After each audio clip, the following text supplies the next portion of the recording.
What's up, guys? Jeff Cavalier, AthleteNext.com. Today I've got Jesse with me. I got Jesse with me, and we're gonna show you what to do about tight hips. Because a lot of times guys will say, "Oh, my hips are so tight," or they'll even say, "My hip flexors are so tight and I can't squat." Guys, it doesn't make sense, because at no point, yes, your hip flexors should actually be activated in the descent of the squat, actively pulling you down, but it's not a hip tightness. They're not being stretched at the bottom of a squat. As a matter of fact, they're getting more lax. So what we want to do is fix somebody like Jesse, who actually has some tightness on a squat. Go ahead and squat down.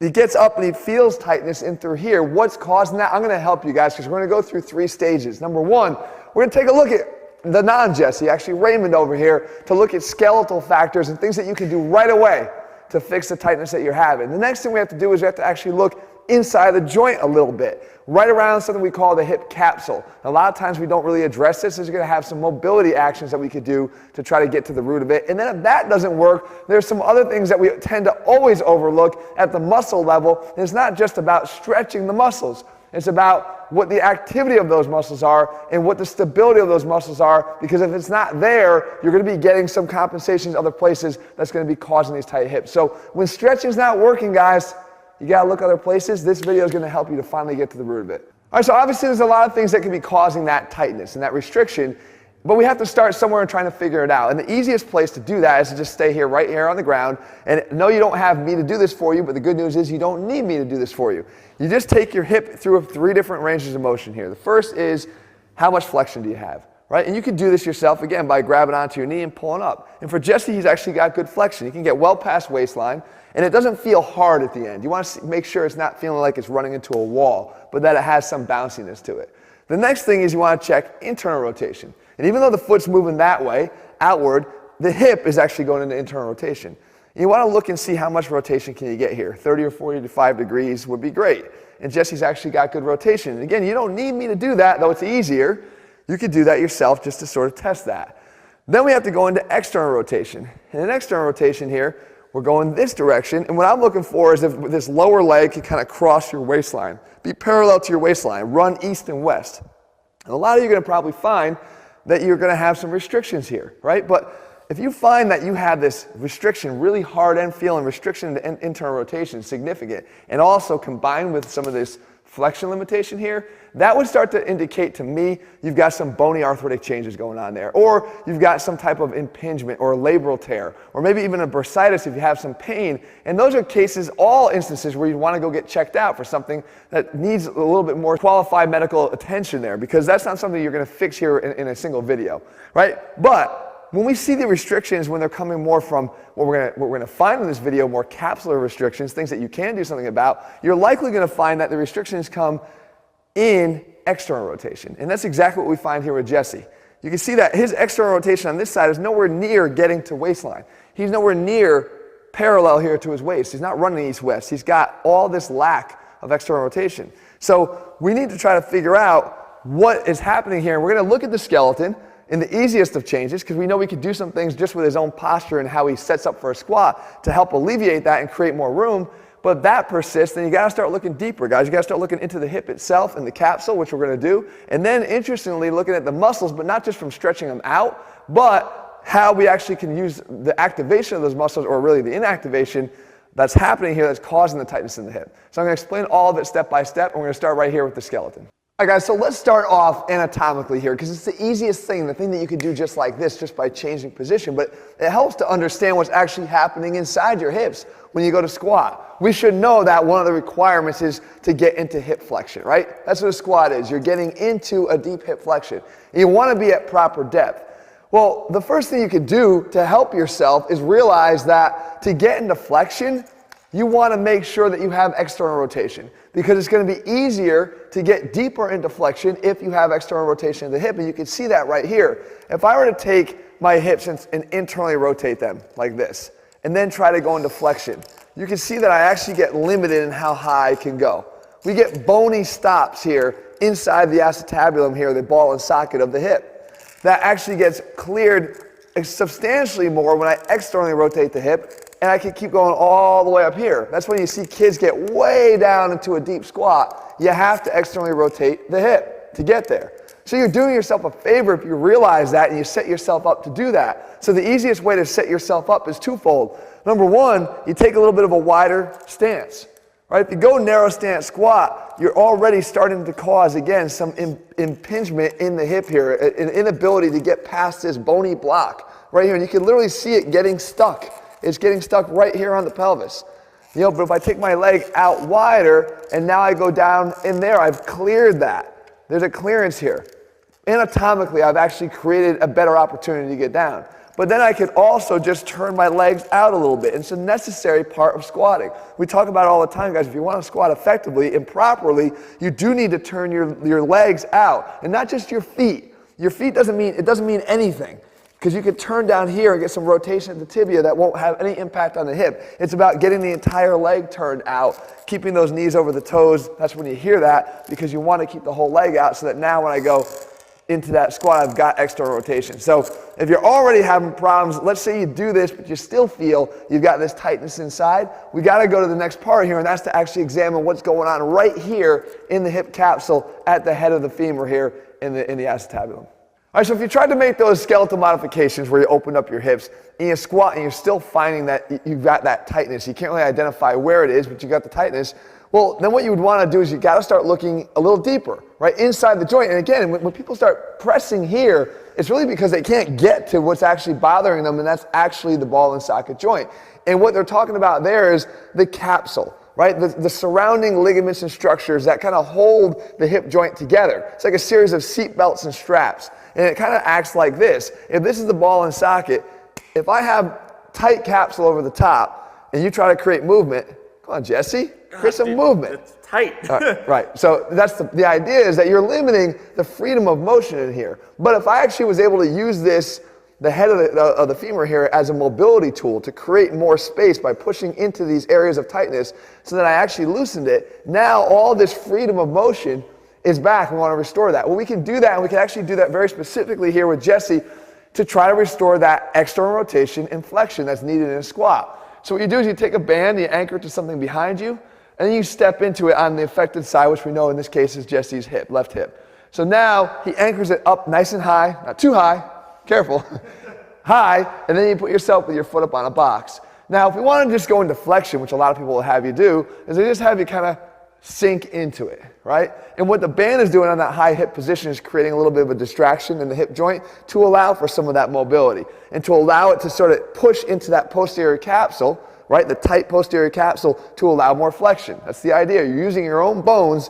as tools to stretch out the capsule. But we can do better than that because we know we need external rotation anyway.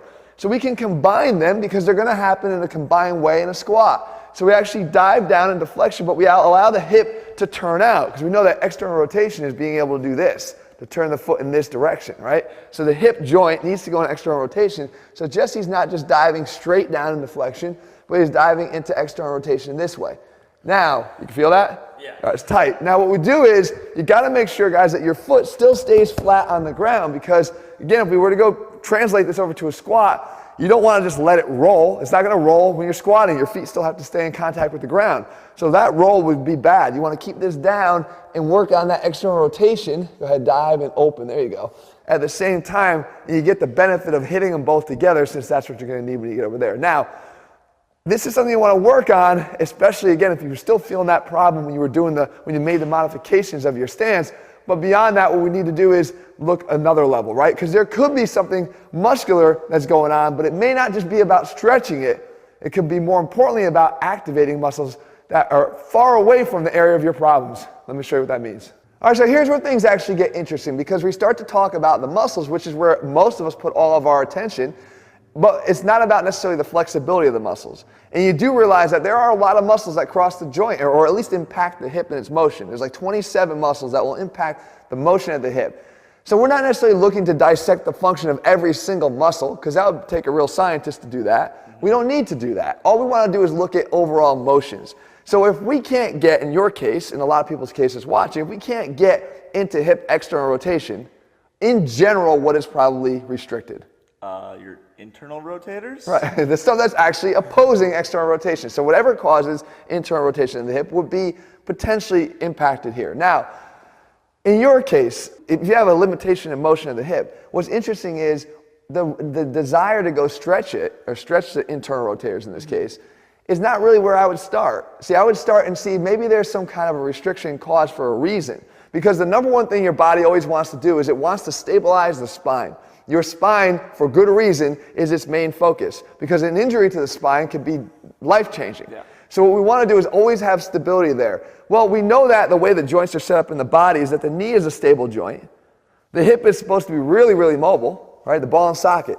But the low back needs to be stable. We alternate these stable and mobile joints. Right. Well, if the hip joint here is tight, why would that be? Maybe there's some instability where there should be stability. Right. And the place that I look right away is the low back. The low back is supposed to be stable. The spine is supposed to be stable. If the spine is not stable, maybe there's some compensation going on here. Right? So if we can wake up the muscles that are supposed to be providing stability to the pelvis and the trunk, then maybe the hip can say, all right, I can do my thing. So what I would do for you is I would put you through this move. I'd have you get on your side here, because again, this is the tight hip. So if this is your tight hip, I'd have you get in this position here, and we want to say, hey, what potentially could be causing some of that internal, like that tightness into internal rotation, okay? So I'd have you get in this position here. Now I want you to perform a side bridge. But when you perform the side bridge, you're going to drive through your adductors, the muscles on the inside here, to try to pull up. Oh, yeah, I feel that. Right. Okay, now all I'm looking for is just for you to hold that. And I'll awaken these muscles on the inside here that's driving this. Now this is here for support. Now let's say this is too hard for you. Let's shorten it all up a little bit. Bring this up. You can bring this even like that. Now go ahead and push. You feel it still here? Yeah. A little easier, but it's still getting the job done here on the inside. So if we can awaken these muscles up, right? Now go ahead and lay back on your back again. And if I could take the test again and go into external rotation, I'm actually a little bit better, believe it or not. I mean, I'm actually, you can see this, I'm actually a little bit, before he had at least about a 30-degree lack here. He's closed that down a pretty good amount. If all of your rotation deficit goes away, then yeah, you're looking at an instability problem. You're looking at this tightening here. This is trying to cause the stability that you're lacking somewhere else. If you had the stability of your pelvis from the other places that are supposed to do it, then you wouldn't need to create this lockdown stability in your hip. It's supposed to be mobile. Right. So when it gets more comfortable knowing that its job is free to do what it has to do, it can actually restore the motion. If this doesn't clear it though, there's one more thing that we can do. Jesse, lay on your stomach. This is where we look for just overall flat out weakness. And I will say that you're probably going to find that there's going to be an element of this as well. So for Jesse's left leg here, the first thing we do is you're going to bring his leg up like we did, like this. And now, first thing you want to do is you want to test your strength into rotation. So if he lifts his foot off the ground but keeps his knee down, what is his strength there? How does it feel? No, that's easy. Okay, easy. And actually, if you were to hold it and I would press, he actually could kind of resist me right there. Now, that's his internal rotation strength. To test his external rotation, he's got to lift his knee off of the ground. I said lift his knee off of the ground. I'm trying. See, he can't get his knee off the ground very high because he doesn't really have strength there. And I don't even have to do it with one finger. Go ahead. One finger, I could push him back down again. He's lacking external rotation strength of his hip tremendously, right? And then the last thing I could do is I could have him try to lift the whole leg up. See, and as soon as he does, he dives right down into internal rotation. He has no strength in flexion. Lift it up again. The whole leg. In flexion with external rotation. He can't even keep it there. So I know he's got some weakness there, and that's something that we'd want to address. So things like hip miniband walks, clamshells, anything we could do to sort of strengthen the external rotators of the hip would be a good deal. The bottom line here, guys, is that there's a lot of causes for what's happening and why you feel tightness. The thing that's not happening here is a tightness in the flexors of the hip. When you go down into a squat, your flexors are getting shortened. Right? They're not lengthened. They're not being stretched. You don't need to stretch them anymore. Right. What you need to do is you need to figure out why you're having this actual cause. And if modifications in how you stand don't fix it, you move to the next level. If modifications in stretching out that capsule don't fix it, you need to move to the next level. If the mobility or stability of this joint isn't really affecting what you do, isn't really getting to the bottom of it by fixing that sort of inactivation of the muscles that are opposing what you're trying to do, you need to move to the next level. If the weakness is there, or let's say there is no weakness there, and you test out strong where Jesse failed miserably, you need to move to the next level. Guess what that next level is? Stretching the hip. Yeah. It comes last. stretching the muscles of the hip are going to be the least impactful when it comes to getting to the real root of why you're feeling that tightness or having restriction when you get to the bottom of the squat. So guys, I hope you found this video helpful. In the meantime, if you're looking for programs where we put the science back in strength, because as you can see, these things matter, and there's a progression to what you should be doing at every step of the game. You want to assess what it is after you've made a change and then go from there. Not just keep doing the same things all the time expecting a different result. And our programs are based on that. If you head to athletenext.com right now, you can find the program that's best suited to your goals. In the meantime, if you haven't already, guys, please subscribe and turn your notifications so you never miss a video when we put one out. And make sure you leave your comments and thumbs up below. Let me know so I can cover for you to try to help you guys in your training and take you to that next level. All right, guys, be back here again soon. See ya.